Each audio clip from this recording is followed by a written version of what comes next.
Previously on Unbalanced Encounters. This is not a good sitch, my guy! Harissa's just gonna nod and just, flee towards the lift. I don't think she should suffer alone in there. I understand your position, my friend. I do not think that you properly have respect for how bad of a sitch this is right now. Guard, this claw,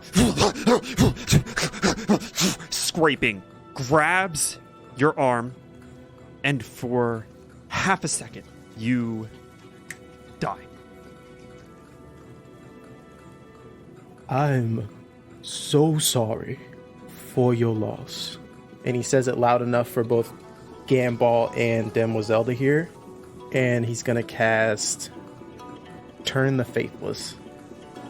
You feel Demoiselle voluntarily fail to save. I'm leaving. I swear I'm leaving. Just want to let you know, please don't be mad at them. We wanted to help our friend. I must ask you all a question. You are not our typical clientele. That much is clear. What is it that you are doing here? And more than that, what is it you are trying to achieve? Well, I guess we could start with the short version. We're looking for some folks. I find myself in a similar situation. There is someone I am looking for. I was not talking in metaphor when I said I saw Demoiselle. I looked the Elder God in the eye. She is here.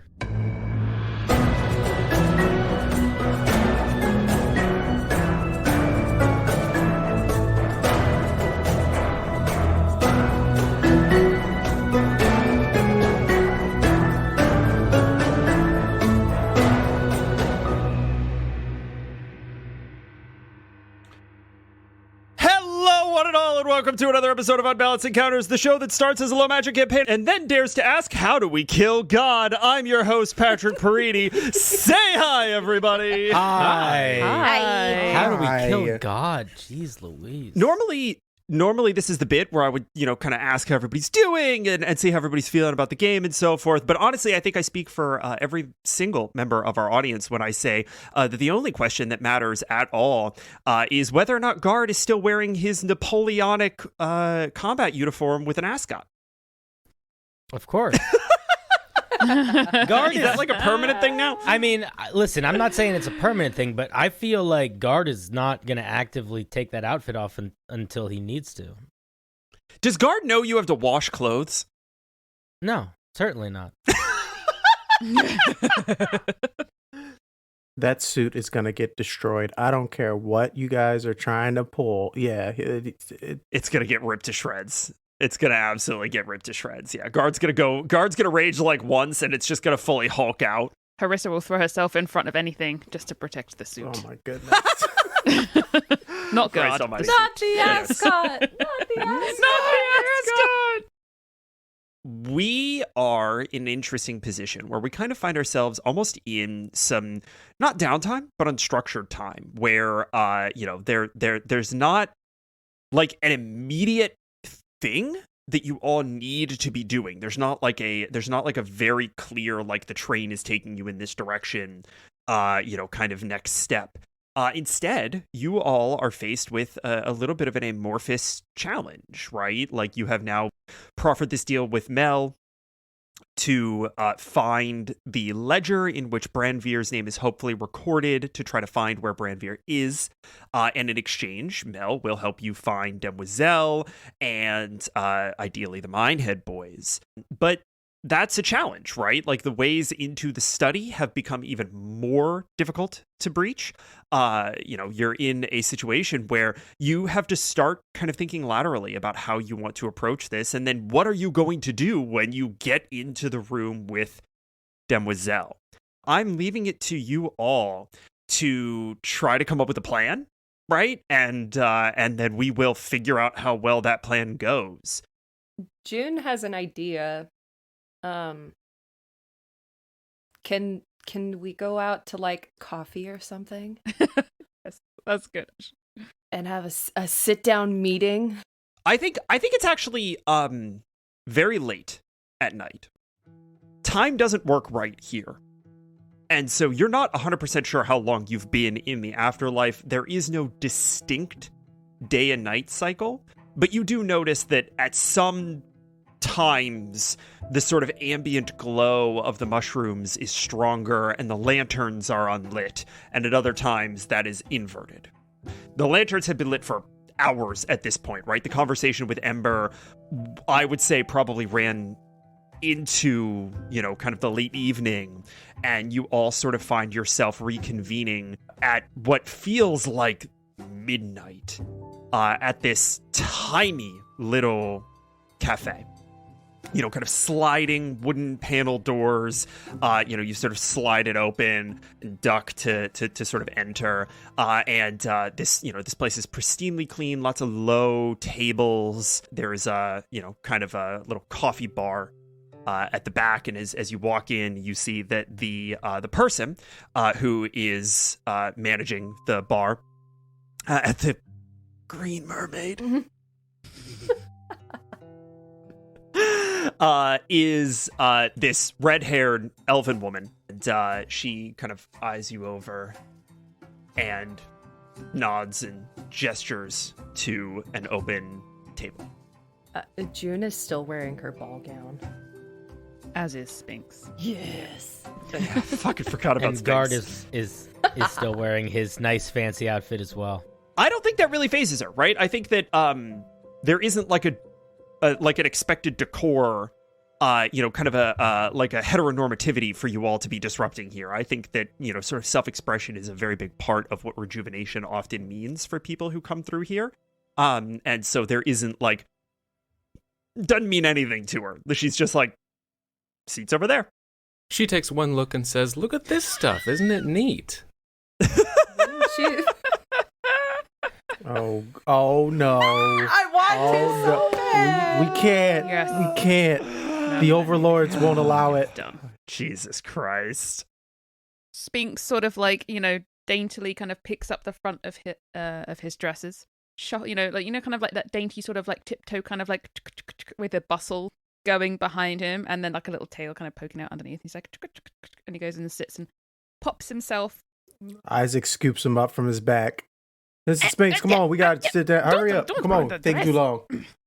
And just sits him down. Watching Mr. Sphinx do that, Guard is going to do the same thing. He's going to sort of pull up the sides of his coat and kind of walk kind of daintily in. Hey.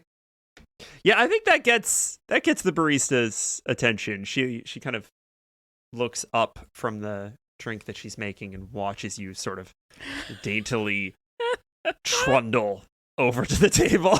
Trundle. Daintily trundle, You ladies look and fantastic. gentlemen. I'm not used to having to make so many adjustments. You'll get there. It's fine. You'll get used to it. Harissa, do me a favor and roll me an insight check, if you'd be so kind. A 16.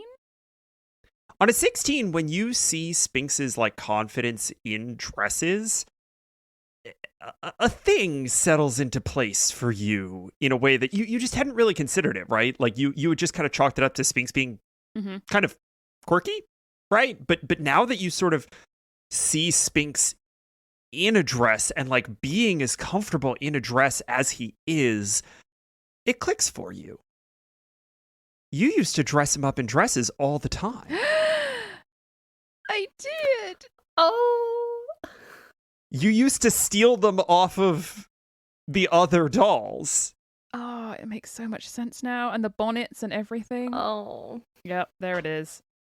Harissa is gonna just smile to herself, just with that, that nostalgia, sort of just. Anybody want a drink? Coffee or some a latte? Tell her that I'll have my usual. All right, Mel's gonna have the usual, and she whips out a little notebook and pen. Out of the ball gown. All right. So Mel will have the usual out of her ball gown with pockets. Guard, you don't eat or drink, but Oh, do you want something? Guard is going to very mediocrely try to subtly lean down to Mr. Spinks. What do you want? Oh, I think. Oh, sorry. No, shh. Don't. I think a hot chocolate would be very good. I'll have a hot chocolate. I didn't think you knew what a hot chocolate was, but all right. Make that hot two. chocolate I will for have Guard. one too. Mm-hmm. I think that would be yes. 2? Okay. All right. Spinks, hot chocolate. Isaac, do you want that like tar, like black tar sludgy, like the bottom of the coffee pot? Coffee? Oh, since or- you're asking, and he takes his glasses out, puts them on his little half glasses, and says, "Yes. Why don't you ask them if they got let's do a brulee latte. Let's make sure some caramel fixings are on the top. Yeah, and let's go with some walnut milk. About half of that. Only 2.5 dabs of sugar, please. Can't be too much energy is gonna just throw me off altogether. And then if do I do any food here? What are we working with food? Are you writing this down? You just giving me that look. You definitely see some matcha pastries and stuff like floating around. Oh the yes, space. let me get one of those. If they have any scones, I could go for a scone. Woo! June writes down plain coffee for Isaac. All right. I will have I'll have the thing with all the sprinkles and the whipped cream and ask for 3 extra shots, please. And also if they can, if they could make it extra hot, that would be much appreciated. June will write down sparkly coffee times 3. Mm-hmm.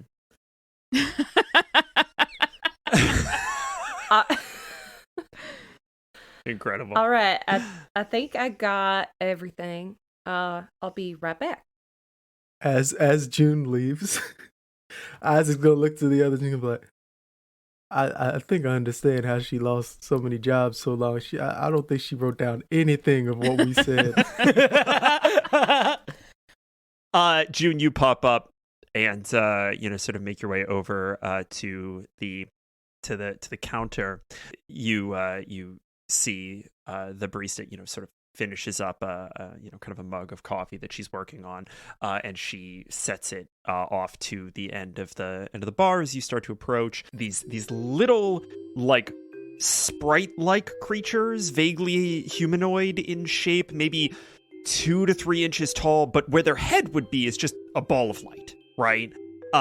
They like clamber up the side of the bar, and like 5 of them like heave this cup of coffee up, and then walk down some non-existent stairs off the end of the bar, and start walking it over to like another patron sitting elsewhere.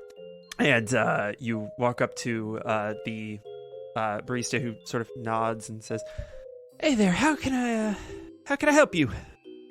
Hi. Yeah, we're gonna have some. Hold on. What did they Oh, say? you fantastic! You wrote it down. Here, give it here. I didn't write mine down though. The bunny man over there, Mel, asked for the usual. Can I also get whatever the hell that is? Yeah, absolutely, no problem. Here, give it here. And she takes the piece of paper from you. Unicorn Frappuccino, 3 shots. Yeah, I can make all this for you. Be a couple minutes. All right. Thank you. Yeah, tokens for these. Are these all going on Mel's tab? She looks back at Mel. Just Hey, bud. Can we put this on your tab, Mel? Oh, yes, of course. It's all on me. Don't worry about it. All right. Okay, Sugar Daddy over there is gonna take it. Wonderful. I'll do this then. You head on back. Give me a few minutes. I'll bring them over. What? What's your name? Oh, my name's Ariel. I'm June, by the way. Nice to meet you, June. You been here long? No. We haven't been here very long. There, you got something in your hair. Is that a fork? I'm done. Okay, logging off. She literally pulls a fork out of the like messy bun that her hair is up in, and her hair just like full Disney unfurls. Guys, the rodent god will kill us all. Honestly. And she says, "You all look like you got something to talk about. You go on. I'll be right over." All right, thank you, Harold. Yeah, absolutely. Mel, it's all going on your tab. That's all right, Ariel. Oh, I see you got yourself a nice new dingle hopper there. Thank you so much, Mel, for the cafe au lait. Well, honestly, it's the least I can do, and he leans a little closer to everyone. If I'm being honest, if our time is limited here, I see no reason why I couldn't just leave without paying all the open tabs I have. I wholeheartedly agree with this plan. I will help you. We'll rack up as many as we can in the process. No, we can't be too conspicuous about it, but... I'm still fairly new to this whole concept, so I see nothing wrong with that. I'm disappointed in all of you. Also, I don't have any money, so I'm going to go along with this plan. So you all are now sort of sitting around this table. It's quiet in here, but in that way that you can kind of talk amongst yourselves without fear of being kind of overheard. The space itself is a little, sort of muffled, and you're waiting for your coffees to show up, and you have this minute to reflect on the seemingly insurmountable job at hand. You have to somehow get through Ganbald's wards on the lift to his study, abscond with a ledger, get into the potentially pocket dimension or some other strange structure that Demoiselle is in, and confront her in a meaningful way. Without her killing us. Without her killing you, which she can apparently do for free. I mean, I'll throw my ideas into the ring. I'm not sure what we should do, but I will say that while you guys were fighting creatures in the garden, that's what I tried to do. I went and tried to go talk to her, to be with her, she just seemed so sad. I felt like she needed to not be alone. And that's when she turned me off, or whatever happened there. So I think that regardless of our intention, we can't just go talk to her. That doesn't seem like that's gonna go well. Isaac will look to God and he'll be like, God, there's a thing about people. You're a person, but not a people person. See, us peoples, we know how to talk to people gods. What? And there's a way these peoples like to be talked to. You just see Spinks getting more and more confused, trying to keep up with it. Are you saying God's not a person? No, I'm saying God is a person. He's just not You're a saying people he's not a person. people. He's not a people person, but he is a person. No, he's a person, not a people person. There's but he is different a person. types of people persons. I'm not a person. See? Now, Demoiselle is a god person people. And the way you need to talk to a god person people person is different. And that's probably why she turned you off. Because y'all ain't on the same wavelength. I have so much to learn from you, Isaac. Mm-hmm. In all honesty, y'all, I think if we figure out where Demoiselle's coming from and how she feels, I mean, she lost basically her family that she was making. And I've seen a person who's lost the most important person in their life, so to speak, and it changes them. So we need to come at this with that thought process in mind if we want to talk to Demoiselle. We need to go to Ganbald. We need to, like, be straight up with Ganbald about what we need to do, because I think he'd be willing to help us. I agree. Yes, I also was thinking along the same lines. I was going to go to him and offer my services and try and speak up to all of your abilities as well. Now, he is not looking too favorably on the group of us, as our most recent encounter up there was not exactly favorable to him, I'm sure, but if Demoiselle is in a state of unrest, he will be looking for answers, I'm sure, and if we could provide them, he may be amenable to allowing us closer access to her. Mel, can I get you to give me an insight check at advantage? Ooh. An 18. All right. On an 18.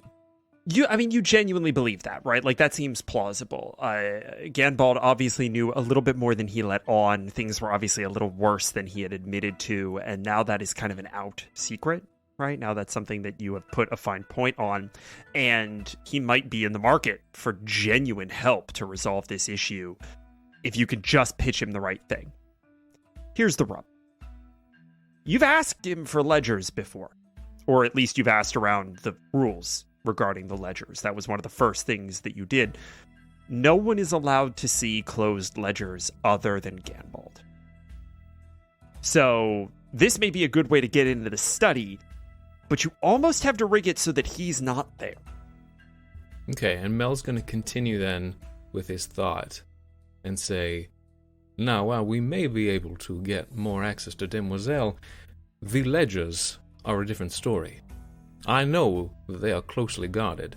That is something that has to do with the very fabric of this whole place, and Ganbald is not going to let that go easily. He is not going to want to mess with that, let alone let us mess with that. So, if we are going to achieve everything we need to, both leaving here ourselves and leaving here with the people we want to, we are going to need to do this from a two-pronged perspective. So, if maybe some of us went to go speak with Ganbald, that would be a good distraction?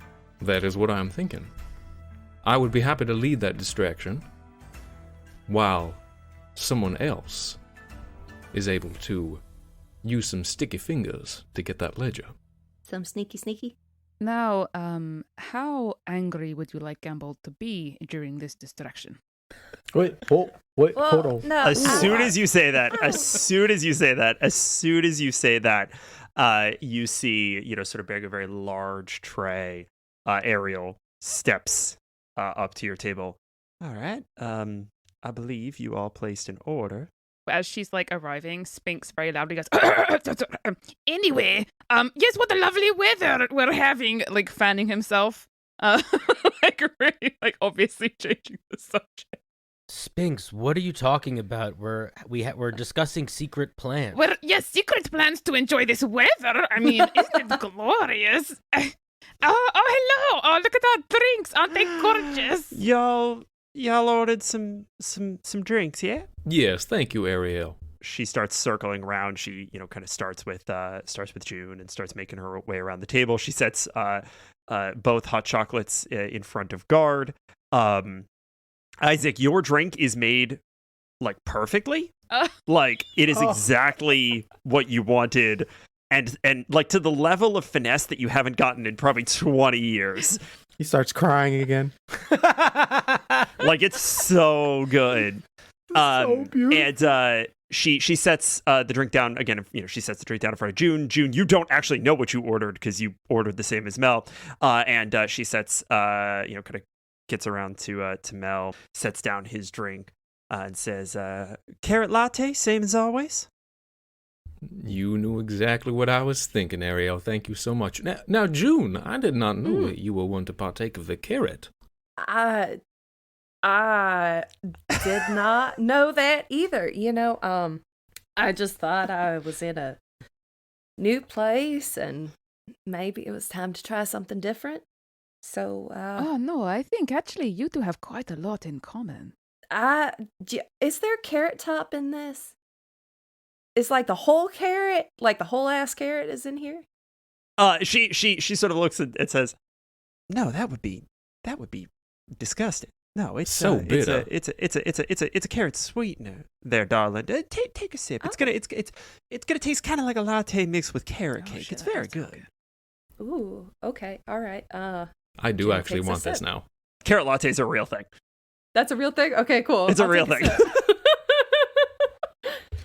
And she takes a step over to Harissa and sets down just the most fucking gaudy frozen blended whipped cream, and it's in like one of those old-timey glass milkshake mugs, right? Like one of those classic with like the drizzle on the inside kind of a thing. And there's a little sort of maraschino cherry on top, and she slides it across the table and she says, "This one's on me." Harissa's gonna wink as she goes. Go ahead and roll me a persuasion check if you'd be so kind. Persuasion. Oh no. Isaac, through tears, gives her a blue coin. I think I have one of those.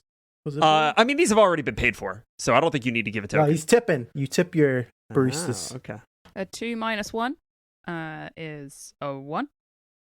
2 minus 1 is a 1. Okay.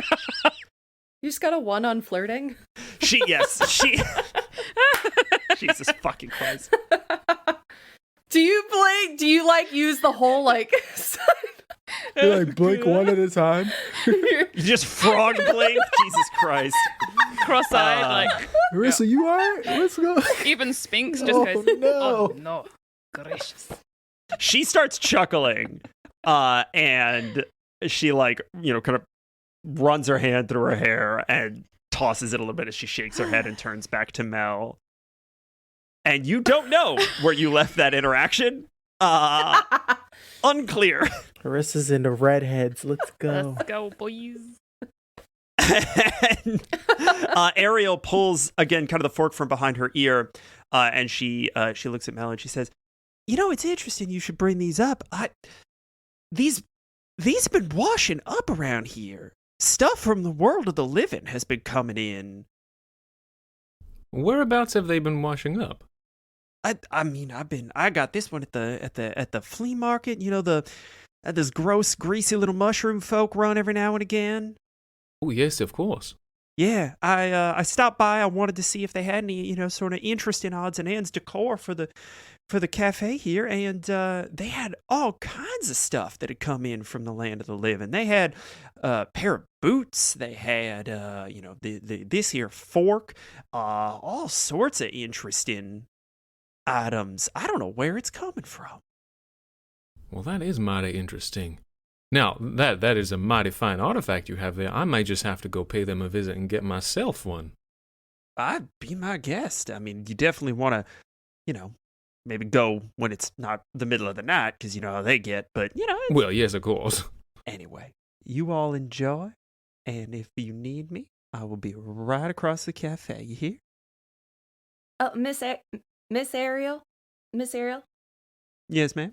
Can I have another one, please? And June hands her an empty Dang, June. cup. Certainly. Yeah, not a problem. Thank you. And she walks back away. Well, Juniper, I did not know you would take to that so well. You liked it, I take it. I did. It's very festive. Very festive tasting. Indeed it is. It is one of my favorites. I feel like Isaac is watching this like a tennis match. He's crying into his coffee as he sips it. He doesn't notice any of this. He's Incredible. Just, Incredible. So good. Oh. Now, that was an interesting piece of information that Ariel just unloaded unknowingly to us. I would be very interested to go and speak to these artisans, these sellers, and learn where these items are washing up, because if there is some sort of tear in the barrier between worlds and things are coming through to our end, there's a possibility that things may go back through from this end. Right. I would also be interested in checking out this bazaar or the what did Ariel call it? A flea market? Market? Yes, it happens every now and again. People sell their wares. Mel, you know this to be just like the shadiest thing in the world, right? Like, it's like a couple of these Myconids will roll up with whatever they have managed to scrounge or steal and sell it off for like whatever valuables or tokens they can get their hands on. Usually accompanied by like floating craps games and like whatever else they can sell you at the time. Would I know when and where to find them? I don't think it would be too hard for you to get to them, right? I think they float, but like you've been here long enough that you have a little bit of a network. You know, you could probably figure it out. And just so we go back to Mel's original plan of trying to alleviate the ledger from its captives, if you will. There was a little trick I used to play on my old buddy Dale and Catherine. Anytime I didn't want to do anything, I'd just make them go be romantic with each other and other sorts, and then, you know, I had the day off, basically. It's probably how June got here. Moving on. What? My idea would be to have What? Demoiselle and Ganbald, you know, reconnect. So, I don't know if Demoiselle is already in the mood for. it doesn't have to be that Yes, deep. I don't know if romance is exactly something that is in your wheelhouse. Yeah, I don't know about that, Isaac. Mel, you've worked with Ganbald many years, I'm assuming. However long I have been here, time is a bit of a mess here, but yes, I've worked with him for long enough to know him more than most folks. Would you say he has a loving and cherishing and respectable relationship with his wife? He is very loving of her, but to be honest, I have never seen them actually together. And then what type of distraction would that be if they were off together and then we could go and snatch up the ledger? I have a feeling like she's not, like what Harissa said. She's probably not feeling that right now. Are y'all talking about just connecting with her husband or the other thing? Well, see, Isaac. What other thing? What's he talking about? Sometimes when somebody is going through like really traumatic experiences, they don't really want to be close to or talk to people they really care about. Okay. And they can't just shut off that part of the mind to, like, you know, get into I'm not saying we now, shut it off. Some people can, but I have a feeling she's not. And I bet you anything he's also not feeling that. Well, since the actual universe that we all live in is at stake, I'm gonna have to, you know, need them to change their thought process on that. I tell you what, it is a good suggestion. I appreciate the work. We will table that as a plan B. How about that? I agree with that. Yes. Cool. And he sips his coffee. I think that whatever we do, it should be something that is not particularly cruel or manipulative, because at the other side of this, will potentially be not just an elder god, but now another demigod that are upset with us for tricking them so that we can steal their book. What are y'all trying to steal? Oh, we're trying to steal this book. Hey, Ariel, we got a question. Sit down here with us. And Now- she hands June another carrot latte. The weather. Go on. Yes. Trying to. We're trying to steal the weather. Oh, I'm sorry. We're trying to be sneaky. And then I'm going to put my finger up to my mask. Shh. And then I'm going to look at Spinks. Where does the sound come from? Oh God, he winked. That's about the scariest thing I've ever seen in my life. Mel's gonna lean over to Ariel and sort of say quietly, "These folks just rolled in, and they were rather rowdy, so I took them to the bar first, so they've imbibed quite a bit. Now we are here to sober up, so you are unfortunately catching the tail end." Mel, you have to stop. You have to stop bringing your drunk friends here to sober up. This is not the place for that.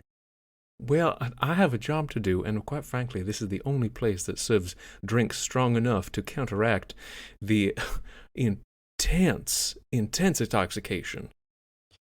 I do take pride in my work. All right. Well, listen, just don't go playing in any Ocean's 11 style heists here, all right? No. That is just play. That is something that is going on in their minds. I am letting them go along with it to get it out of their system, but they are talking nonsense. Deception check. A dirty 20. Oh, Woo, nice. buddy. Yeah, Ooh, nice. Fuck me. yes. All right. Okay. Ariel gets a +1 to this roll. She has to roll a 19 or a 20 to catch the lie. 17 on the die. Hey. Ooh. All right, Mel. Close. You keep them in line. Make sure they don't get up to anything too extraordinary. You let me know if you need anything, all right? Thank you very much, Ariel. Actually, I will have another one of these carrot lattes as well. She clocks everyone, and another one. How about you? You good? And she points to the milkshake glass. I am very good. All right. Isaac clocks that one and just, oh God. Your loss. And she walks away. Harissa! What? Harissa! June hurt the Ow. notebook she was writing on. She What? Jules. slaps jeez. her. Ask for it. No, Get another one. I don't want her to think I'm fat. Like, if I ordered 2 milkshakes, like, she'll think I'm a greedy pig. I mean, I am, but She's not gonna think that. Harissa. Why does that matter? Yeah, Carl looks great. What are you talking about? Ask her what her favorite drink is. Ask her what you think what she thinks you should get. wait, why am I taking advice from June? Wait, wait a second. What is happening here? My Because brain. I've never if you have taught me anything is to be what's that word? Confident, proactive assertive. Yeah, there we go. Assertive? and assertive. Yes. Violent. And Very violent. violent. No, not in this case. Well, And I think you should. This is the first time I've seen you kind of be a little shy. So Harissa's just gonna kind of like try and play it cool, but like hiding a massive blush. Like, I don't know what you're talking about. And there's a Sphinx like giggling to the side. when she comes back over, you ask her what she thinks you should get. Okay. But onto the task at hand. I was remembering rightly. Do you want me close to Ganbald to get him angry, or do you want me very far away from Ganbald? If you need to be a bit more. Very, very far away. Yeah. No, very far away. Very far away. Okay, good. Okay. Maybe I could go to the market that you were talking about. Maybe I can get up some information there. So I am very far away from everything that has happened. That does seem like a good idea. You also seem to know your way around unsavory folks as well. Not that you are unsavory yourself, but it seems like you are good at finding your way into whatever circle you need to. No offense taken. Yes. That is fine. I will go and do that. As soon as I know where that is, and Haris is just like very like trying to just know what to do with this, so she's very uncomfortable at the moment. So what are the rest of us doing again? I think we're watching Harissa talk to this green mermaid person. Guard, please. I mean, I well- just. Oh, goodness gracious. We've got a list of things we have to do. We need to speak with Ganbald in order to gain access to Demoiselle. Right. We need to get the ledger. We need to find Brandveer for Mel and go to the market. So, which I think we should maybe save the one thing that's probably going to get us in the most trouble for very last. Probably a good idea, yes. Perhaps, but we need the ledger, right, to find Brandveer? And your people too. I will say that this is probably something that you would just know, Mel. Like Brandveer was a while ago, right? Like Brandveer's been gone for a little while. The Minehead boys would not have been that long ago, right? Like the Minehead boys might not have overlapped with you, but it probably would have been the most recent ledger, which you have had a chance to peruse, and they just nobody matches. So I think there's at least there's the acknowledgement of the idea that they might not be in the ledgers because they might not be here under normal circumstances. Okay. And would I know anywhere else to look for those kind of names, or is this very out of the ordinary? It's pretty out of the ordinary. It would strictly be in previous ledgers, which could line up with the timing, but not likely. Okay. Mm. Mel's gonna turn to Guard and say, Guard, I must thank you for accidentally helping me stumble into realizing how quickly we have to move on this. When we had our conversation with Ember, she is close to leaving this place because she has found her peace. She's about to move on. That is something that happens to folks when they spend long enough here. That is the point of being here. They're going to move on. Brandveer has been here for some time. He could be very close to moving on. And I would like to prevent that if possible because, like I said, he was taken far too soon. The living world is not done with him. We need to move quickly, whatever we are going to do. Would the ledger say whether he moved on? Yes. The ledger would be updated to see how far along in his progress he is. I think if we split up, we may be able to get these things done relatively quickly. Guard, you've had the most success with Ganbald and Demoiselle. If you wanted to go and speak with him, I think that could be a good thing. June, did you want to try and get the ledger? Mel, you could help Guard, as you know Ganbald very well. I will go to the market. And Isaac, where do you think you would be best? Do you think you'd be getting the ledger with June? Or helping me? He takes one of his coins and flips it. Evens. Harissa. Oh, that's 4. Oh, guess we're gonna go talk to some mushroom folk. I have one thing to add to that idea.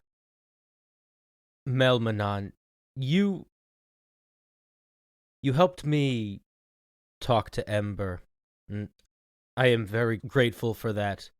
And I would like to help you find your lost friend. But, and then I'm going to look to all the other people in the party. I have noticed in my time here that all of you are much better at deception than I am. More often than not, I don't understand what's going on with deception and honesty. And I would love to talk to Ganbald more, but I worry that something would come out that would perhaps not be good. The trick is to not lie at all. If you are speaking to Ganbald about getting to Demoiselle and how you can help, there's no problem with that. Everything you're saying is truthful. Yeah, I don't think this is about lying. So just tell the truth 100%. I hate you so much, Sid.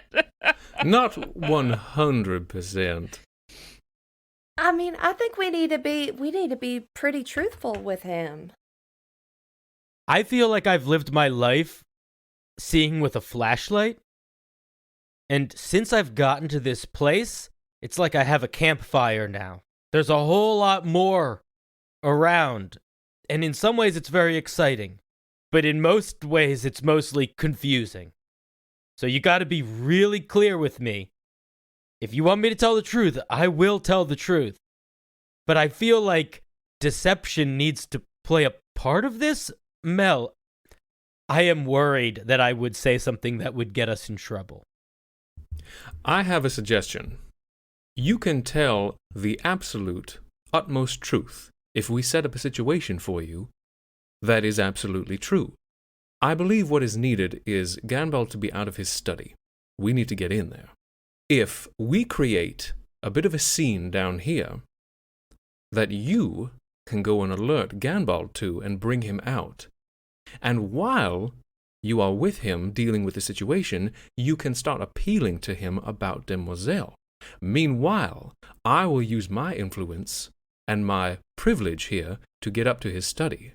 I will bring June with me, possibly disguised as someone, another employee here, and I will find the ledger. Your confidence gives me confidence. I like this plan. This is a good plan. I believe in you, guard. I think that could work. What sort of issue should we cause?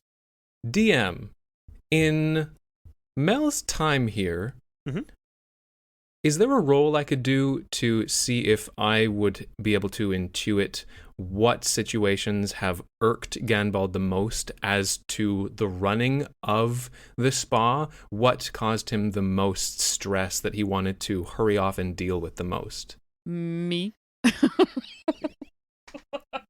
This is so Well, yes, Well, besides Harissa. that's certainly very high on the list. I would actually like you to roll me a history check here, again with advantage because it's been pretty recent. Well, a nat 20 would do it. Hey, very good. Hey. Nice, incredible, Nice. incredible. So I think you get. How do I want to do this? Because a nat 20 is very, very, very good. I will let you ask me, we'll say 3 questions about this, and you can ask them after you get the answer, so you can ask follow-ups if you want. Is there a certain area of the spa that is reserved for very illustrious clients? What a good question. Everybody coming in here is kind of on self-determinate footage, right? Like, I think that space that you're sort of aware of is genuinely a temple. There is a space that is sort of used as a communing space and, a conversing space for deities that move through the hot springs. And many temples in the world of the living are actually constructed to look like this space. That's where the model comes from.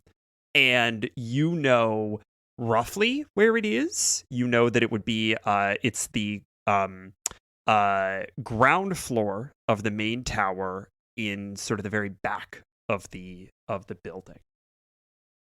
All right, and a follow-up to that. Mm-hmm.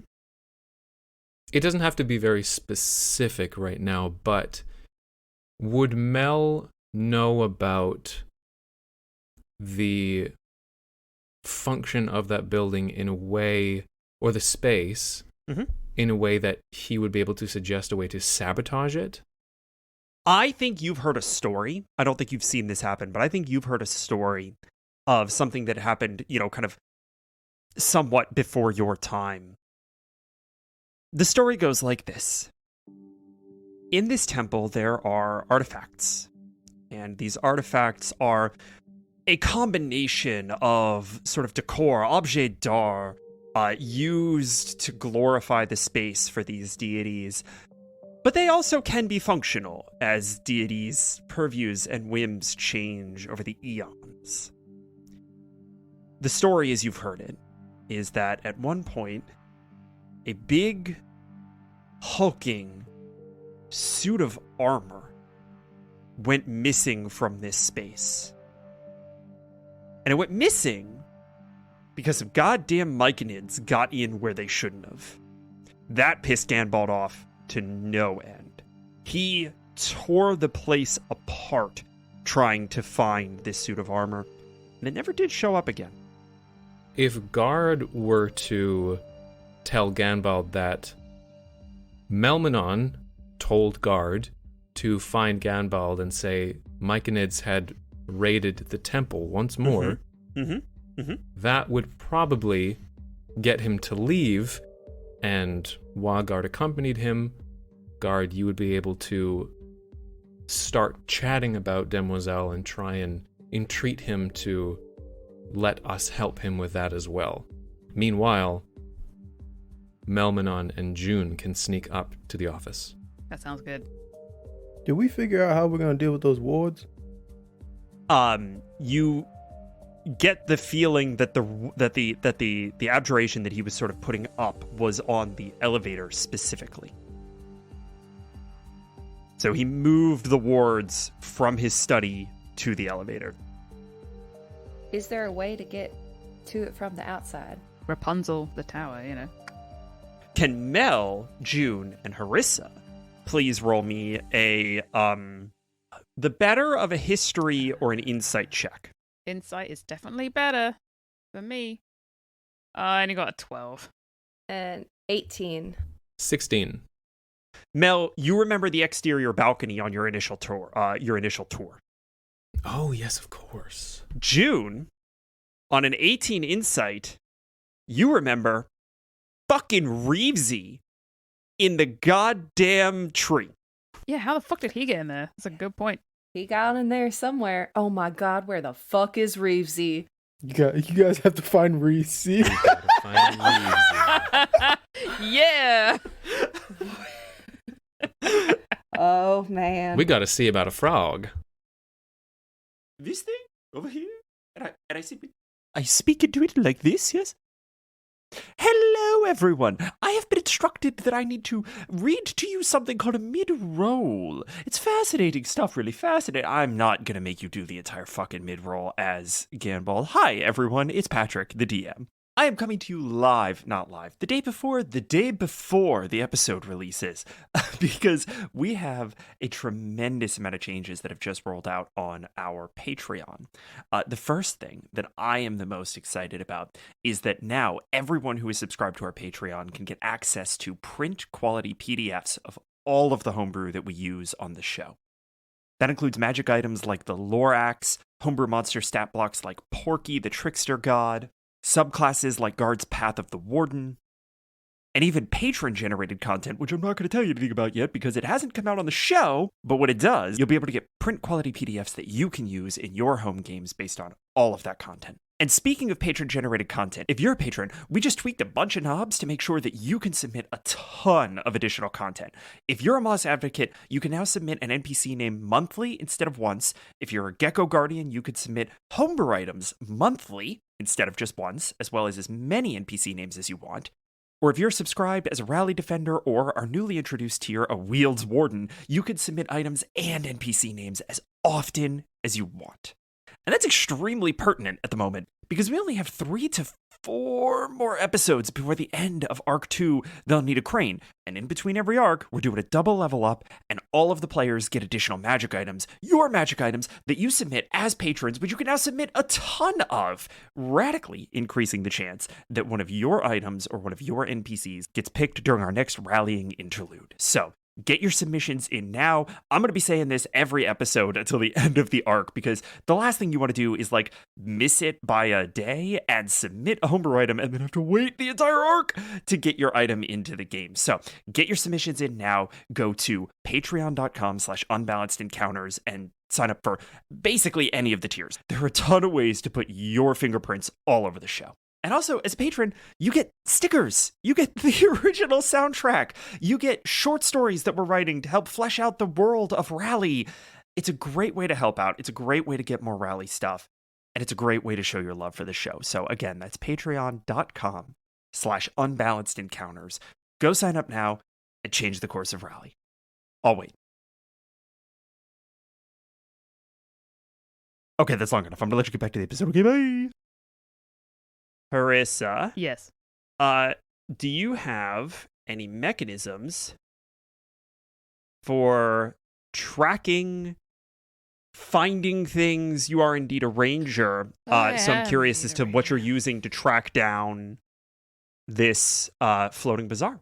Well, I'm assuming Mel probably gave me some information to kind of like give me a starting point as to where things are. Yeah.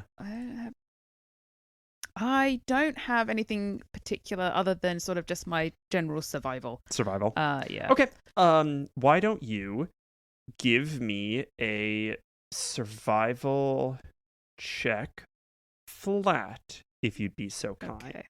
I've not been rolling well, so we'll see how this goes. Yeah, that's not great.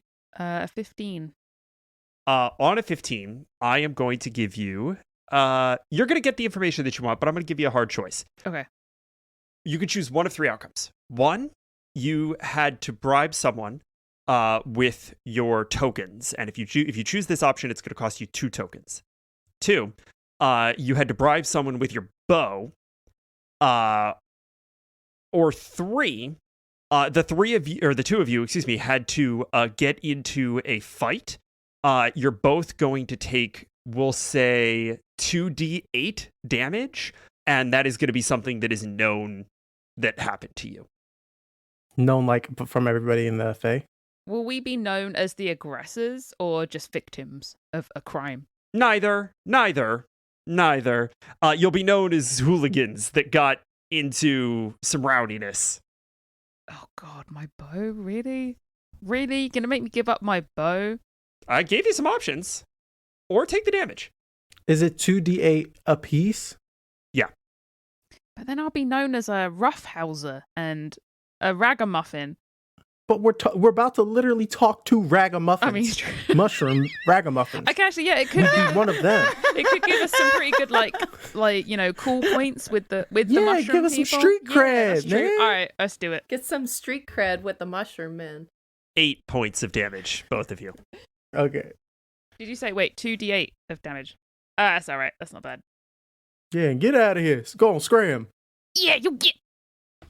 Come in here ruffling on my dress. Who you think you are? He's still in the dress. I love it. Just kicking ass. It is Incredible. He won't take it off. Incredible.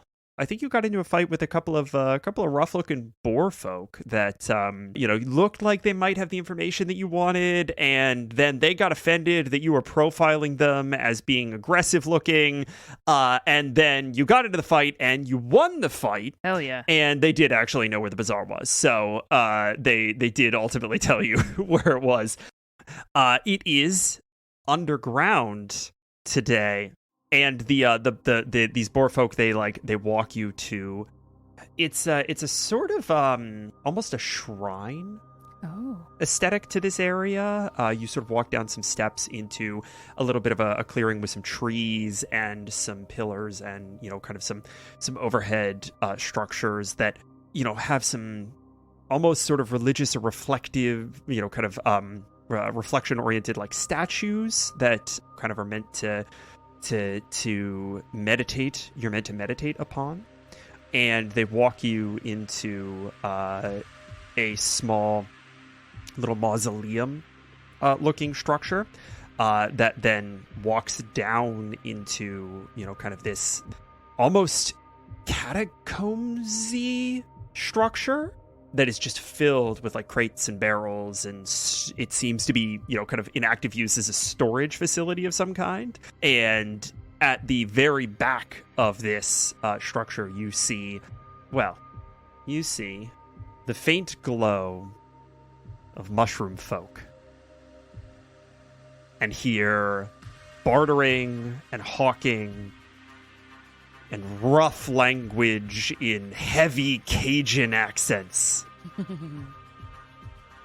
There are a few denizens of sort of the hot springs proper. You see a few rabbit folk. You see a few gnomes.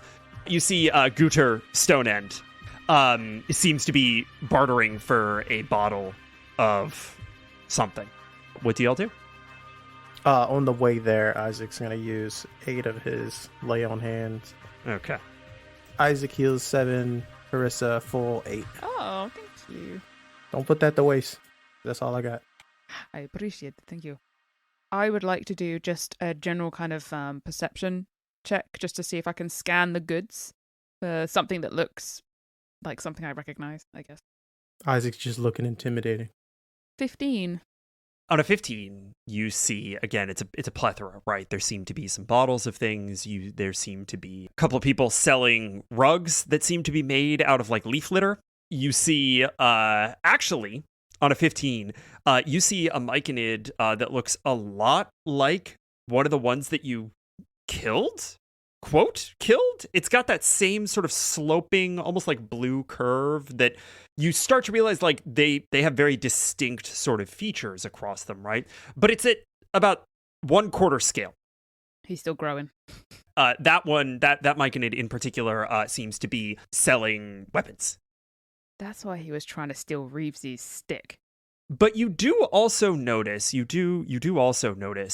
that there are a couple of plates, these like metal kind of travel plates and kind of tin mugs and stuff that seem to match the fork that Ariel had at the stall that Guter is at, actually. Oh, interesting. Isaac, I think I'm gonna kind of like nod in the direction of Guter. I think that stall over there may be interesting for us to look at first. Yeah, sounds like a good idea. As you guys approach, you hear, Listen, my friend, I tell you it's gonna be worth 8 tokens minimum. I'm giving you a deal. It's 2 tokens off the asking price. and Guter kind of cocks his head and says, I don't know. I never heard of no scraps barilla. Oh, dang. You sure it's good? I knew it. How the hell am I supposed to know if it's good? You know we don't drink. You take or leave, my friend. and that's when the two of you walk up. And then looking at the materials, do they look similar to like what Sherwood and them There we go. carry around? Yeah. I'm going to give it to you because you put it together. Yeah. It's all the Minehead boys stuff. You notice all their traveling equipment. And actually, as a matter of fact, you notice a couple of open bags of gems that seem to be kind of tossed pretty carelessly onto just like the pile of stuff. It's pretty clear that these people don't really have the same value system that the world of the living does. But the, sort of all of the lighter weight, sort of finer materials that the Minehead boys would have been trying to trade for the big money are just kind of in this pile of stuff. All right. Do you want to take the lead on this one, or? I think Spinks is going to step up to the table in his finery. Is it, excuse me, good sir? Alicia! Yes, I know. I am quite intimidating, but do not Alicia- worry, good sir. Alicia didn't address. All right. Well, we all do what we want, I guess. What you need? You need rock? I got rock. Plates? We got plenty of plates. This bum here ain't buying the scraps barilla. You got 10 tokens. I sell you the scraps barilla. Son of a bitch. I think you'll find as a frequent visitor to the land of the living, being a god and everything, these things are not worth what you are charging. I can get these for nothing. Where did you get these from? Who do you think you are? Fuck off. Roll me an intimidation check. Hang on, I have to check what. Isaac looks like a proud dad at this moment. Oh, he got a whole 6. Oof. And he's fanning himself with outrage. Listen, buddy, I don't know what the hell you are or what your business is, but you got to clear off of here fast and stop asking so many goddamn questions. Please do not talk to our ward in such a fashion. We two bodyguards will not take too kindly to you speaking to a god in such a fashion. This Myconid is about the size of a gnome. You see it's kind of standing on a stool behind the bar. Listen, I don't got to tell you where I get nothing. You understand? I think you will regret not talking to a god when they ask you a question. Gooter turns to you and says, They, listen, you didn't see me here. I didn't see you here. Square? Yes, just have a drink ready for us, when we come next through. Right. Listen, Fred, next time. and he hands Harissa, he hands you the bottle of Scrapsparilla. Oh. And turns and begins to walk out. And the Myconid goes, Gods in hell! You cost me a customer! The hell is wrong with you? Well, perhaps if you spoke to me like you should, this would not have happened. You come in here, you ask questions about my business that are my business alone. What the hell do you care whether or not I get them? What the hell do you care what I sell them for? They're not yours, they're mine. People want to pay, I sell them for the price. I just want to know if they are legitimate. They real living things, eh? You want to know whether or not they are legitimate, eh? Yeah. You want to know whether or not these are from the world of the living, eh? He flicks open his fan. Boom. And he jumps down off the stool, runs into the back, comes back out, clambers back up, and puts down Willie's knife that is still chipped from his fight with Guard and is covered in blood. Genuine. Real blood. Go and taste. Taste. God dang. It's hardcore.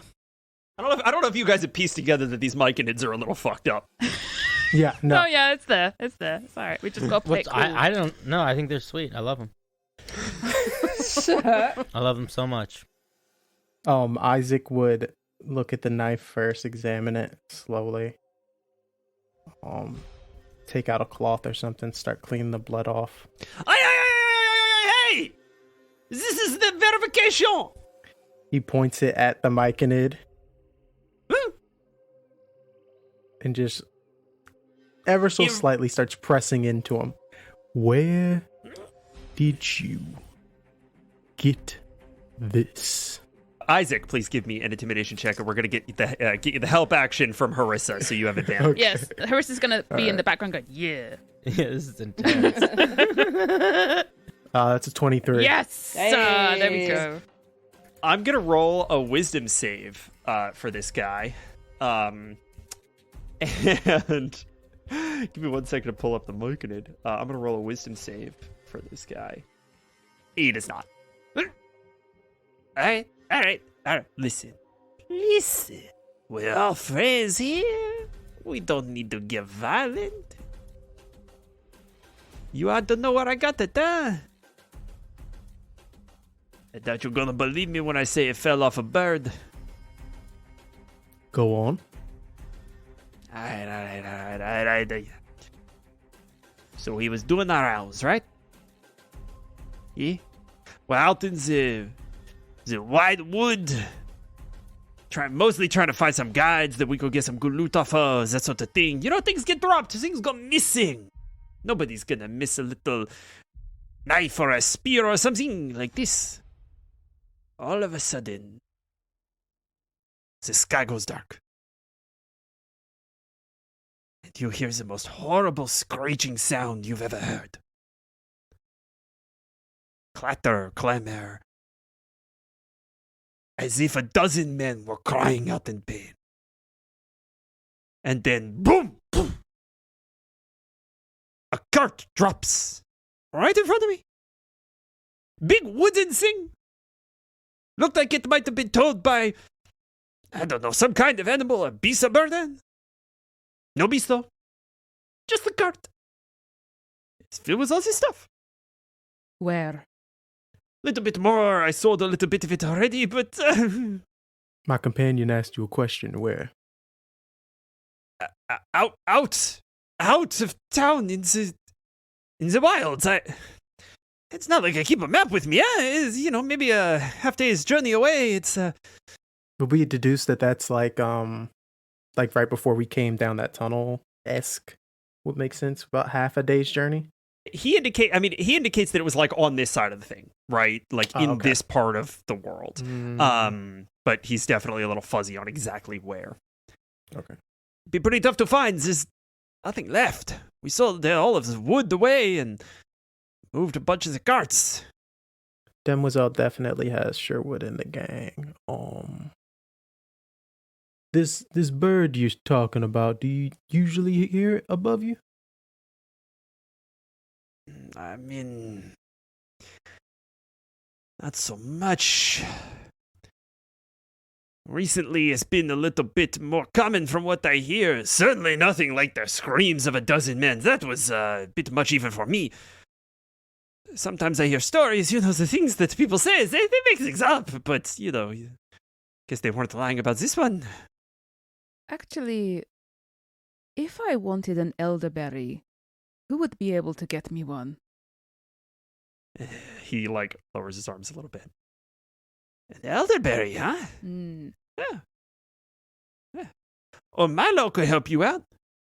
Milo? Go cost you, though. Presses the knife further into. That comment. Listen, I got to make a living. Elderberries are hard to come by. They only come in by the geckos. Where is Milo? You're about to cut him in half. Oh! You are speaking to yourself in the third person? Jeez, how are we supposed to know? It's a rhetorical device. Come on, you've never been in an interrogation before? Isaac tries to hold himself You won't seem together. so good at this. We have some history.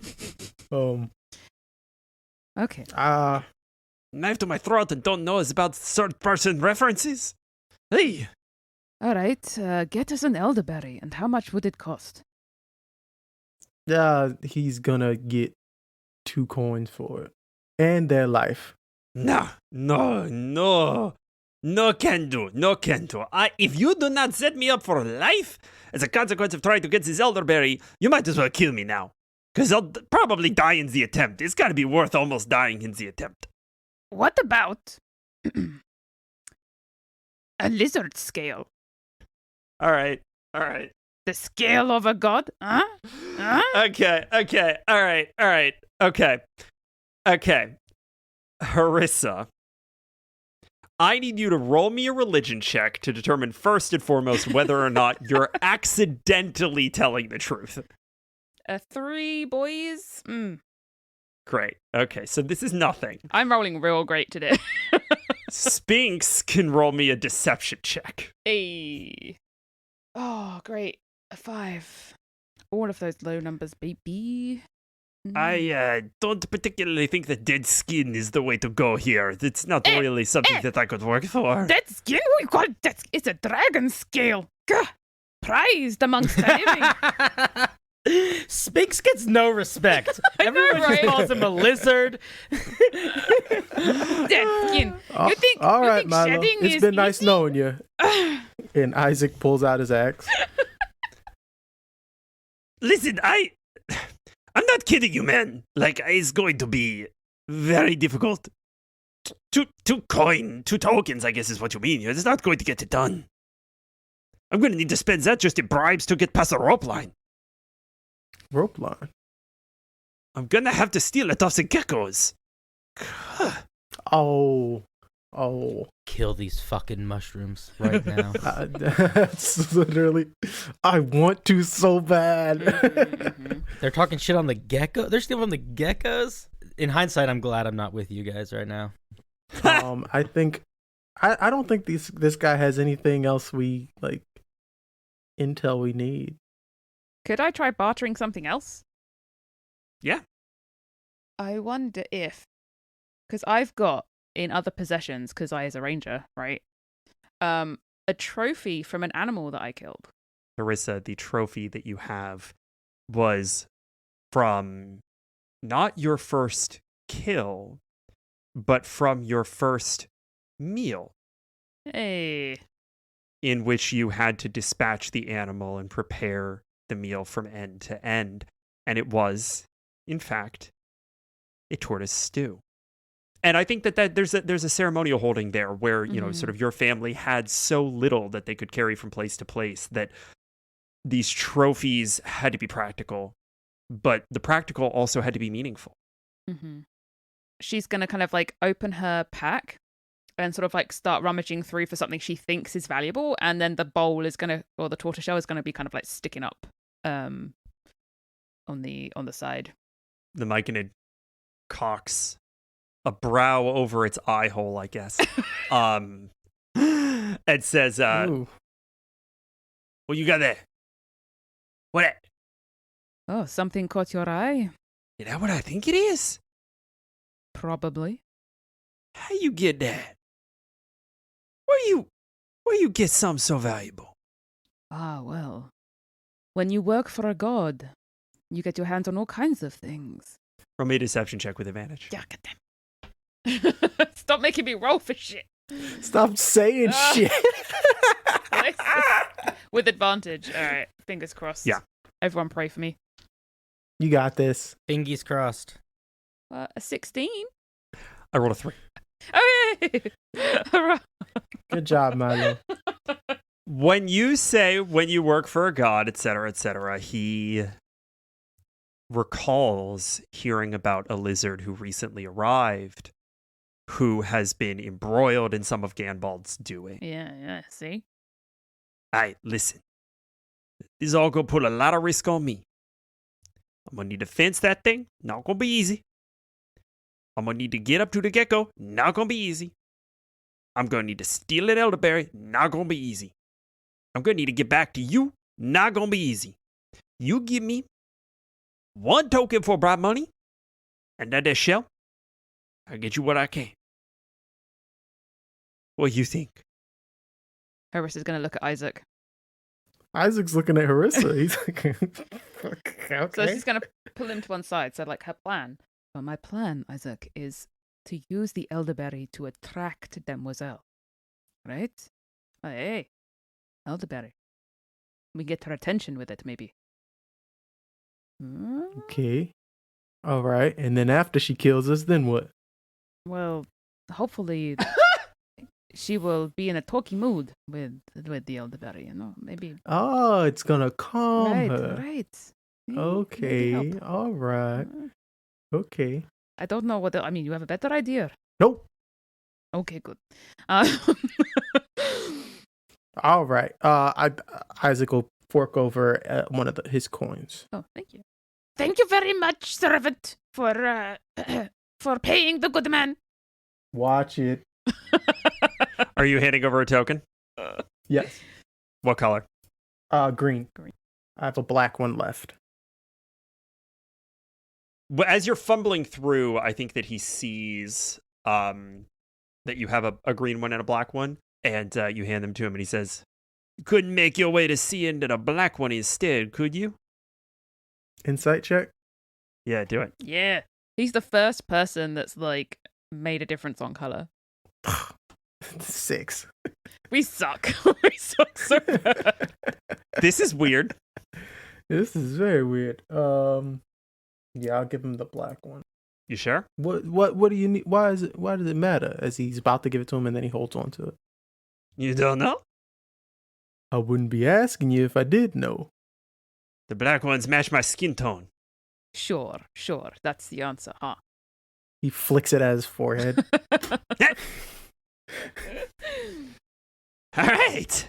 We got a deal, mon ami. The tortoiseshell, please. Harissa is going to hand over the tortoiseshell. Yep. All right, no need to snatch. You find me outside the hot springs. The next gecko contingent should be arriving in about 4 hours. And he hops down behind the bar, and you see his entire stall collapse and start packing in on itself. Amazing. Good, because Isaac was about to kick it over. It's all his friend's stuff. He is pissed right now. We are going to cut to Mel. And Mel, I think that you of anyone in this party are a patient man. And you understand that it's going to take a little bit of time to get access to this temple. You have to build it in surreptitiously around unremarkable activity. Part of your rounds, part of your duties. You have to demonstrate business as usual as clearly and as loudly as you can without attracting any attention. And so I think that you probably let couple hours, maybe 2 hours go by, and I do think that you coordinate that with Guard. I think that you let Guard know, like, hey, like, lay low for a little bit. Do you guys want to work out like a signal to pop off the plan between the two of you in June, or just wing it and hope that the timing works? I'm trying to think if there is a way that we could set off a signal, but I don't know. Earlier, you did some magic. Do you have any magic that would be noticeable from a distance? Unfortunately, I find myself lacking in the more spectacular types of magical effects. Most of mine are personal in nature. Perhaps there is a way to set off a large plume of steam in some way, though, that perhaps you could see in the skyline. We could also count. We absolutely could. Counting would be good. That would be rather distracting, but I think you are a mighty fine counter, I do bet. Mel, you also have access to, like, the staff here, so if you wanted to, like, get Ember or someone else from the staff to, like, run you a message at a certain point, you feel like you could probably do that. Okay, I feel like that's probably the simplest option then. I will have a staff member go and tell Guard that his room is ready. Okay, fantastic. And that will be the indicator that you have caused some chaos in the temple, and I should go tell Ganbald? Indeed. All right, don't cause so much chaos that you get in trouble, though. I wouldn't think of it. Okay. In the meantime, I may suggest, June, I think we have need to find Reevesy. All right. It is ironic that now Reevesy, who was looking for the man with no boots, the man with no boots is now looking for the man who was looking for the man with no boots. Iconic. You were the man with no boots. I must confess, 'twas I. If and he references down to his feet. The boots would no longer fit, unfortunately. I could see how that would be a problem. Having bigger feet and shoes that didn't fit the bigger feet. That makes sense. Is Reevesy just terrible at his job? Has he not noticed that you don't have boots? We did have a whole conversation about it in person, and he seemed to, well, I'm a persuasive fella. How so? Oh, my, look at that up there. Where? There you go. Guard is gonna just keep looking up. Okay, but where? Oh, it came back down. Oh, I missed it. I think you all sort of move away from Guard. Kind of Guard is posted up waiting for the signal. I'm just gonna be looking out for whatever he pointed out in the sky for a couple minutes. Mel and June, are you going to both look for Reevesy together in sort of the course of Mel's work, or what does that look like? Yeah, I think we can head off in the same direction together, and if it occasions that June needs to separate to find Reevesy. Sure, I'm like I'm your assistant, the assistant to the assistant. Yeah, we're rodent buddies. Just a squirrel and a rabbit. Natural partners. Naturally, yes, of course. Reevesy, how do we find this? How do we find the frog man? I think you all just start moving kind of around Mel's rounds. Like Mel just very organically falls into that pattern, hands clasped behind his back, kind of a vibe, I would imagine. June's trying to mimic. She's puts her shoulders back a little bit and perks up her ears. Very good, my young protege. Do I look like have authority? Absolutely. That tail is getting bushier and bushier, and it adds a certain air of authority to you. Oh, well, thank you. I really do like the bushy tail and the ears, but I have a feeling like it's gonna be gone when we leave here. Well, I'm sure there might be some magics back in the living world that could reattach them to you. Wouldn't you miss your rabbit legs and your ears? Which I like the pulled back look. That's very you look very dapper with that pulled back ears. Yes, I will miss the abilities that these rabbit features have afforded me. Oh, tell me, have you been exploring your new squirrel abilities? A little bit. I found the tail quite handy for kind of tight rope walking for balance and whatnot. But you had this like really cool jump thing that you did, and I'm really sorry about coming at you like that with my staff earlier when you didn't want us in the elevator, but we needed to go in the elevator to go up to save Harissa, like that whole thing. I didn't mean to come off that aggressive. I'm usually not. Like I felt like there was a time limit, and I'm sorry about that. No, that is quite all right. I understand the circumstance now, and to be honest, at the time, I did find it rather impressive. I mean, thank you. I did roll a nat 20, but you jumped out of the way. Was it really a nat 20? It was. It was I feel like I should have been able to dodge that.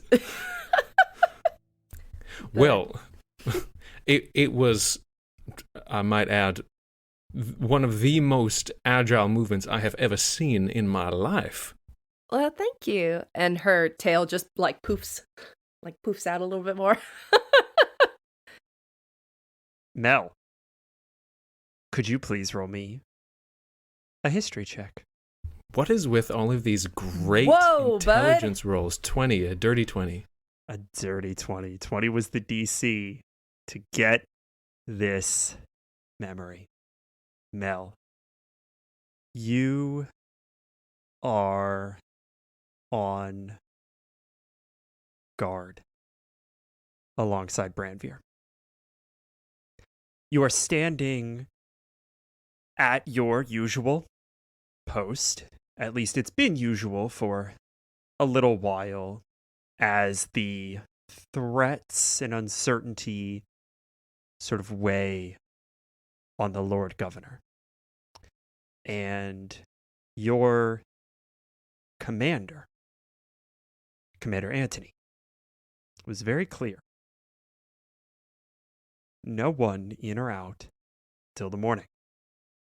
You don't suspect that anyone is going to be rocking up to the Lord Governor's chambers in the middle of the night. And yet, before you realize it, Branvier is on the ground, unconscious, and you are pinned to the wall by a bow staff. I am so sorry. I know this is not the appropriate time or means of gaining entry, but I genuinely don't believe there's going to be another way for me to seek this audience. Do you care to prove me wrong? I will certainly do my damnedest. And I'm going to try and resist being pinned. Push back against it. At the same time, can I see anything of who it is? Yeah, I mean, there's this woman, has her hood up. She's wearing kind of these traveler's clothes for the most part, but it's cinched at the waist, tight. She is of lean build. And I have a very important question for June. June, what color are your eyes? I think they're green. Stark green eyes. And a little sapphire in the base of a silver necklace. What would your level 1, if you care to suss this out for me, what do you think your level 1 strength would be? Probably pretty similar. Yeah, it's probably just going to be it's a -1 now. So it would be that, or possibly, because this is before anything bardic came about in his life and he was just paladin, maybe a 0, but I'm still willing to take the -1. I still think the -1. I think that you were always the fencing type. I think that you were always a little bit more flexible and dexterous than you were strong. I think, yeah, go ahead and roll me just a straight athletics check. 13. Okay. She gets a +6 to this roll. Whoa. That means that she needs to roll, I believe, a 7 or higher in order to beat you in this contest. That's a nat 20. Oof. You go to push her off. The bow staff swings around your head, down your hip, pulls your leg out from under you, crossing your legs beside you. You thump onto your side. She kicks your hip so that you are face down onto the ground, and with the bow staff in 2 quick movements, spreads your arms and puts it at the back of your head. Can I get your name, friend? Now, why would I give my name to you? Just a little more pressure on the back of your head. I hope you remember my name, because I'm going to be coming to find you. Melmanon is who I am. You're not Melmanon Lapignon. And he stops struggling a little bit. The bow staff is off, and she has picked you up and pulled you into a hug. This is very strange. Mel, it's me. It's Katerin. And we flash back. The fuck? What? I was muted. What? Okay, I gotta turn my looking eyes on here, because What is going on? shenanigans going on. Can we talk about the beauty of you also rolling a nat 20 on the bow staff pinning? Yeah, that was really, really, really good. That's awesome. Yeah. Ah, Mama June. Yeah. Yeah. She's Mama. very good. Mel, you never knew Katerin's last name. As a royal consort, you wouldn't have. That wouldn't have been something that was part of her identity. But you knew who she was. And so when she came back, you could tell that it was the same woman. And you never really thought to think about this, but there is a resemblance there. And maybe it's in the eyes, and maybe it's in the bow staff. But there's something there. I think Mel's going to keep this recollection to himself for now. But he's looking more intently at June from now on. He's sort of stealing glances whenever he can. How do I have you roll for embarrassment, June? Oh, Charisma save, maybe? Trying to hide it. A charisma save is the perfect way to roll for embarrassment. Yes. I think I want to see a charisma save off June. 100%. okay. 15. You're beet red every time Mel glances over. Matches the fur. But yeah, it matches it for a little bit, so, shakes out. As we're just walking along, Mel, your friend Brandveer that you've been looking for, you were saying that he was taken too early. Have you, if he's still here, he hasn't passed on. You said the world wasn't done with him, but do you know if there's a chance that he might be done with the world? I think Melmanon stops walking when he hears that, mixed with what he's already been thinking about and having this really poignant thing brought up by June. That stops him in his tracks. And he says, I hadn't thought of that, but I'm so sorry. I don't mean to upset you or anything. I just know some people go, sometimes they want to be gone, or sometimes they want to move on. No, that is a good point. I suppose I was only thinking about the impact that he had on the world around him and that he had on my own life. I wasn't thinking about how the world might have impacted him. The world needed him. I saw in the way that he brought joy and happiness and laughter to everyone around him. He helped me in my own life in ways I cannot even begin to describe and thank him for, but if he is truly finished, if he would like to move on, I would not stop that. I would not want to bring him back without his consent.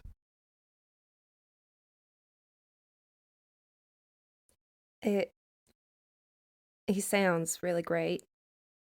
I do hope if he is here that I get to meet him, that we all get to meet him, but what's funny is some of the people in our lives that leave those big impacts and do such good for the world, it's kind of like, a snowball effect. Just because they're gone doesn't mean that snowball doesn't stop rolling. It just gets bigger and bigger. As long as we're here to continue and learn from them and pass on those what impacted us. I'm sorry. I'm just like I feel like I don't know this guy. I mean, I barely know you, and I'm and she just starts like kind of fiddling with her ears and her tail and just like a squirrel. Yeah, like a squirrel. Incredible. She starts getting a bit squirrely. Melmanon isn't at a loss for words very often. He is able to be very eloquent at the worst of times, but I think he doesn't have anything to say. And he looks really intently at June, and I think there were tears in his eyes. And he just holds his hand out a little bit towards her.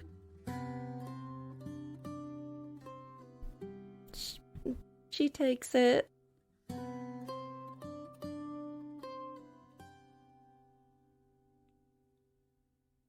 It is at that moment that the two of you are passing sort of that main bath area.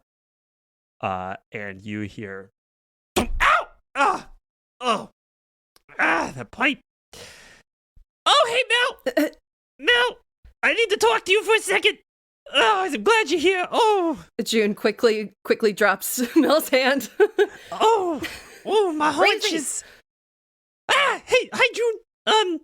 Mel, it's very important that I talk to you for a second. I noticed an inconsistency in our prior conversation. Well, as always, Reevesy, your timing is impeccable. Tell me, what can I do for you? Because you may be able to help us as well. Well, first of all, thank you very much. I try to have good timing. Second of all, I went and checked the ledges, and there's no man with no boots. So I'm not sure what you were talking about. I'm sorry, who? There's no man with no boots. There's no man with no boots. Oh, okay. I'm not sure if I'm pronouncing something wrong. It feels like you're making fun of a pronunciation here. No? Okay. All right. Well, there's no man with no boots.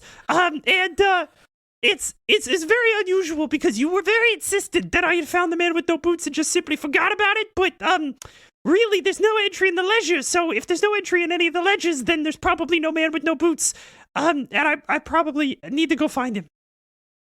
Well, may I point out there, Reevesy, that if he was entered into the ledger, he would not be entered into the ledger as man with no boots. His name would be put down, would it not be? Oh, I'm sure, but there's no name I didn't recognize. Well, you definitely said that you got a name from him. What was his name? You didn't tell me, but I don't have any recollection of any of this. See, that's my thing, is that I'm very concerned. There's no name that I don't recognize. It's not like there are names that I recognize, and then it's not the right person, right? It's just I recognize every name. I'm not missing anybody. I read those ledgers all the time. Reevesy, you know all the names in the ledger? You know, like, you can recall all those names? Yeah. Oh, snap. I like to take pride in my work. I think I'm a pretty good guide. Like every single ledger? Because there's multiple, right? Yeah, 3,984. I can't tell if Reevesy is brilliant or is literally as dumb as nails. I don't understand. The answer is this. yes. I the love answer him. is yes, absolutely. I love him so much. I love it. I love it. I was like, wait a minute. Oh my goodness. Oh. You've got a walking ledger right there. Patrick, would the ledger also tell us further information that we need to know about where to find certain people? Yeah, absolutely. And you could maybe probe to see if Reevesy knows that information as well. But at the very least, he knows how to get to the ledgers. That's what I'm thinking. Yeah.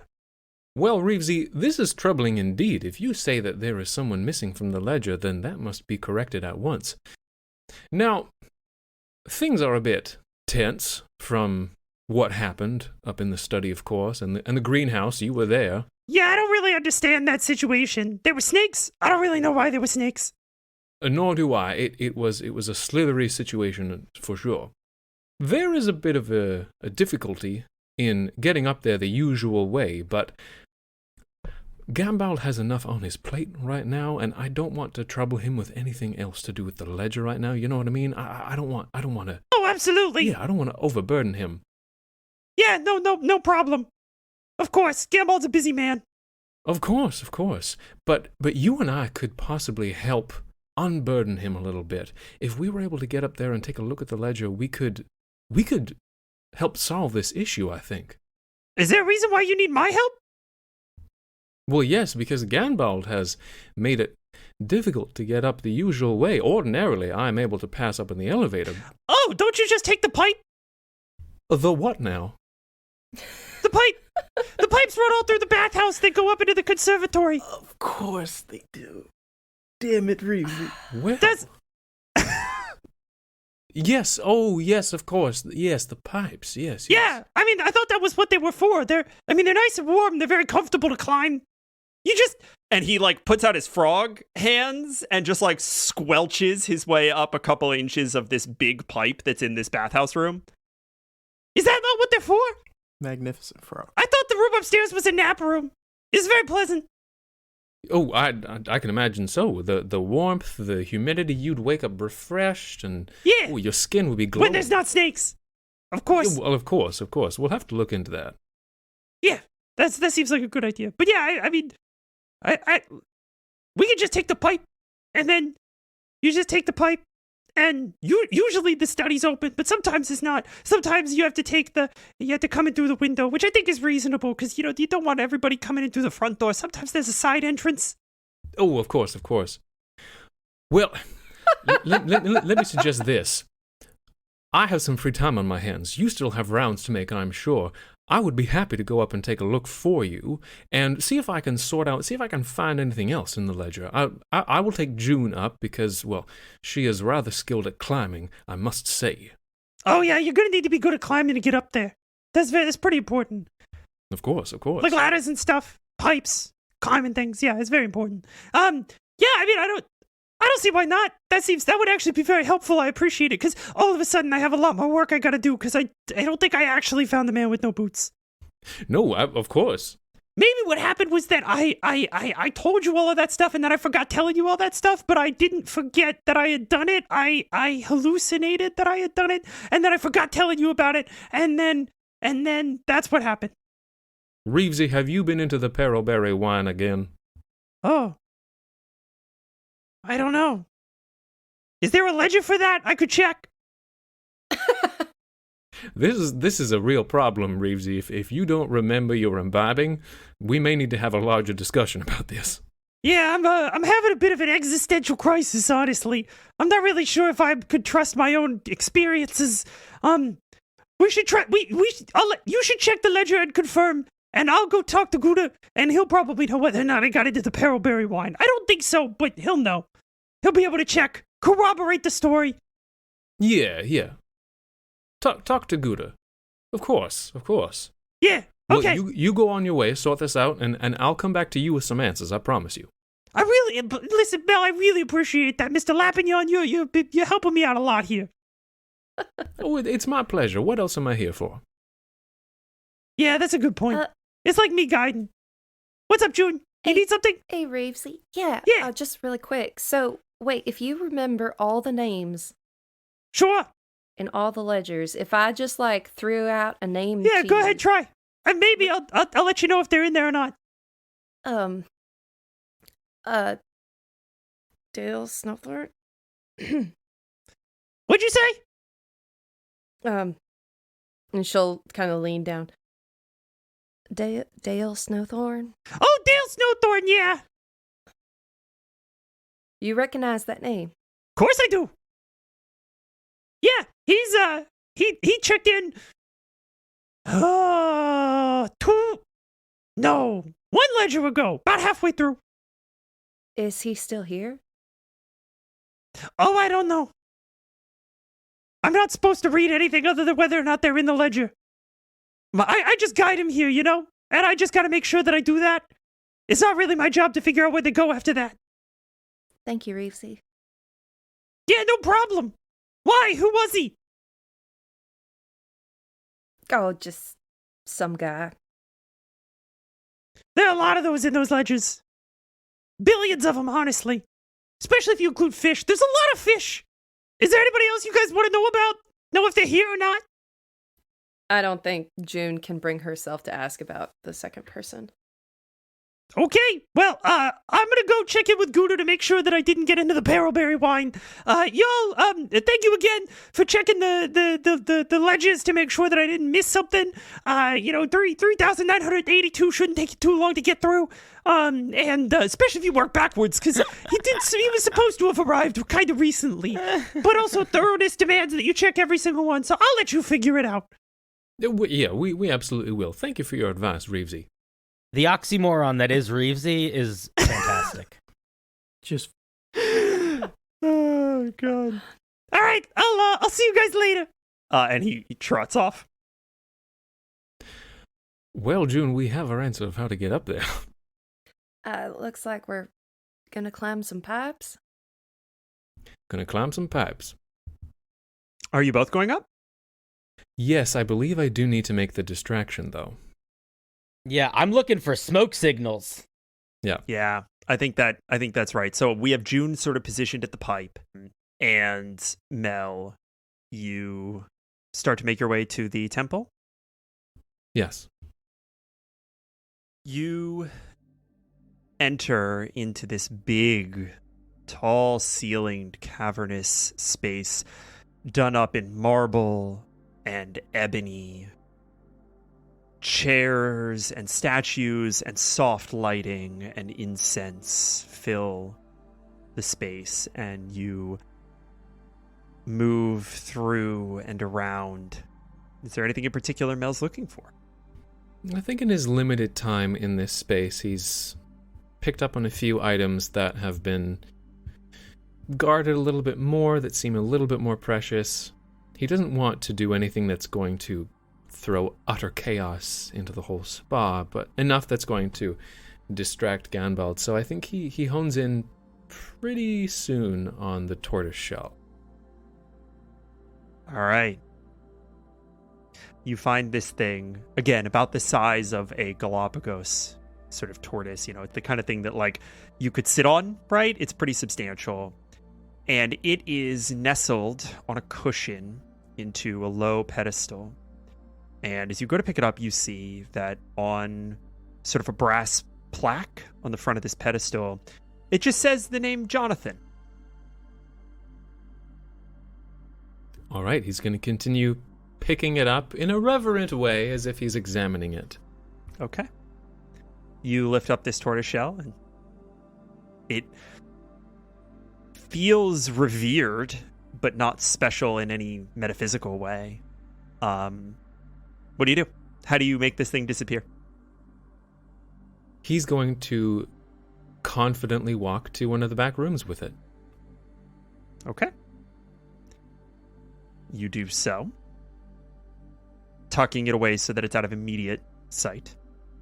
I find the nearest low-level messenger, someone who isn't going to question why or what or who or how. Yeah, and I think this is Ember. I think Ember is just sort of like walking through the space, and I think at this point, like, she's familiar enough to you. She's a known quantity. She helped you get this gig kind of against orders, right? Like, she can be trusted, and you sort of tap her on the shoulder. Guard's room is ready. All right, I'll let him know. And she confidently walks out to the front of the building, where Guard is just still staring up at the root-bound sky, just like looking for something. What was that rabbit person trying to point out to me? And she walks up to Guard. Hello. I've been told that your room is ready. Ah, so it is. And I'm gonna lean Yeah. in really close. So it is. Tell my room that I understand. The message is sent. I am on the same page. I'm fucking Do you want me to tell all that to dying. Mel? Or... I'm not really sure how I tell a room something. They'll know what to do. And then I'm gonna just walk away. To do. So good. As you start to walk away, the clock in the steeple of this building chimes, and people begin to pour out into the streets. Guard fades into the crowd from view.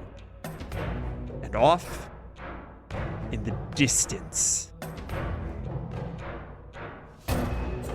the geckos begin their slow journey to the bathhouse.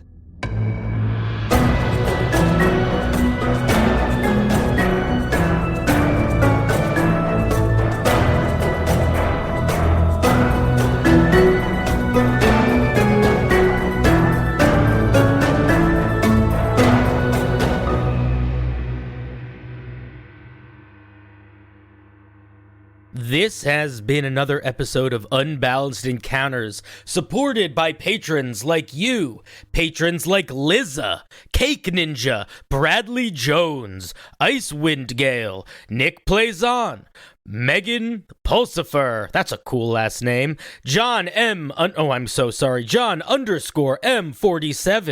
Homebrew City, Matthew Perini, hey, I recognize that last name, Sonda Hudson, Jonas Wisser, let us know, And of course, a very, very special thank you to our rally defenders, Darlene Wallace and the Elder of Berries. Thank you so much for supporting the show, the community.